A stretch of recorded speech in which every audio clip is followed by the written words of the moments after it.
Som na streche domu číslo 66 v lokalite Senec Bužianky a majstri práve robia hydroizoláciu.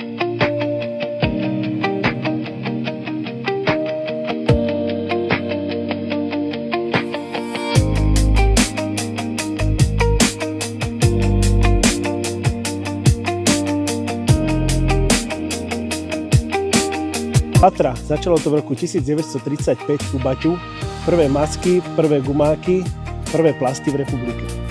Dnes je Fatra súčasť Agrofertu a na strechách ju poznáme ako Fatrafol. Jeden príbeh, 9 dekád vývoja, od gumy k precízným PVC fóliám, ktoré práve zvárame na tomto dome.